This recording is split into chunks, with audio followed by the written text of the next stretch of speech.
Go grab your shirt. Any button-up shirt will do. Now look at which side the buttons are on. If you're a man, they are on the right. If you're a woman, they are on the left. You've probably worn hundreds of shirts in your life without ever noticing this. But once you see it, you can't unsee it. Every single men's shirt in the world buttons one way. Every single women's shirt buttons the opposite way. This isn't random. This isn't a manufacturing glitch. This is a 500-year-old tradition that tells a hidden story about wealth, warfare, and who was considered important enough to dress themselves.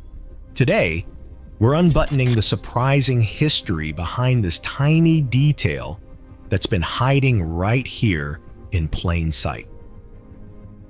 Let's go back to the 1500s. Buttons were brand new technology. Before buttons, people used laces, pins, and brooches to hold their clothes together. Clothing was complicated. Getting dressed took time. When buttons finally arrived, they were a luxury item. We are talking hand carved from bone, shell, or even precious metals. A single decorative button could cost more than a week's wages for a common worker. Only the wealthy could afford them. And this is where the split begins. Wealthy women in Europe did not dress themselves. They had servants, chambermaids, and ladies in waiting. Servants handled dressing for them. Most of these servants were right-handed. When you are standing face to face with someone, trying to button their shirt, everything is mirrored. If you are right-handed and buttoning someone else's garment, it is much easier if the buttons are on their left side, which puts them on your right. So tailors started making women's clothing with buttons on the left to make life easier for the servants doing the dressing. The clothes were not designed for the woman wearing them. They were designed for the person dressing her. Men, on the other hand, dressed themselves. And there was another crucial factor: swords.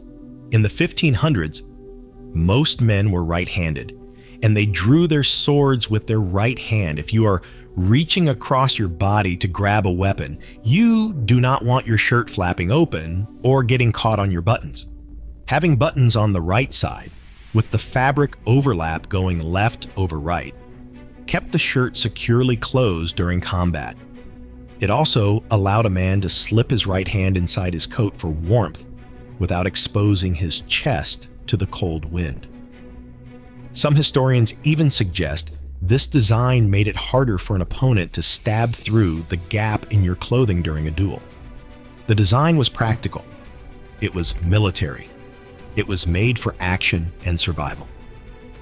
So, we have two parallel tracks. Women's shirts were designed around servants. Men's shirts were designed around swords and self-reliance. Two different worlds, two different button placements. But here's the twist. Servants are gone, swords are gone. Women dress themselves every single day. Men haven't drawn a blade in centuries, yet the tradition remains completely unchanged. Why? The answer is pure inertia. Once the garment industry standardized these patterns in the 1800s, factories were built around them. Patterns were cut. Machines were calibrated. Changing the button placement would mean redesigning everything, retraining workers, and confusing customers who had spent their entire lives buttoning shirts one way. It was easier to just keep doing what everyone had always done.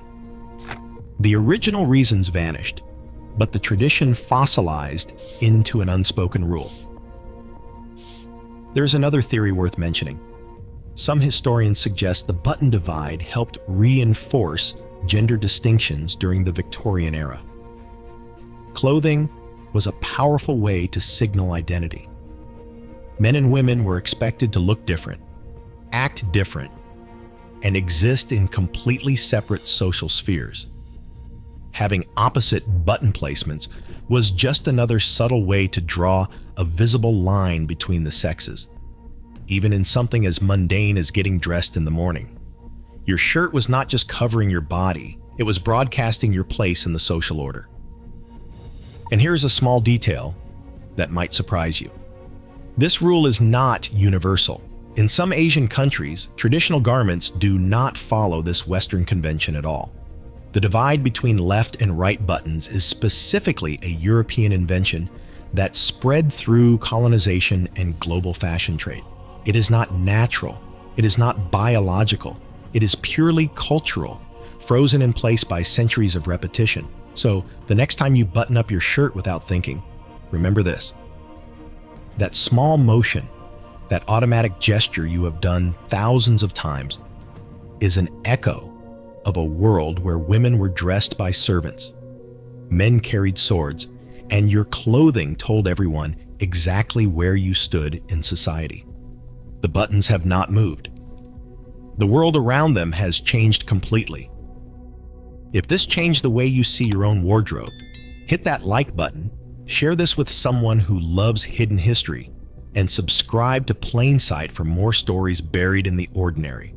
Because sometimes the smallest details carry the biggest secrets.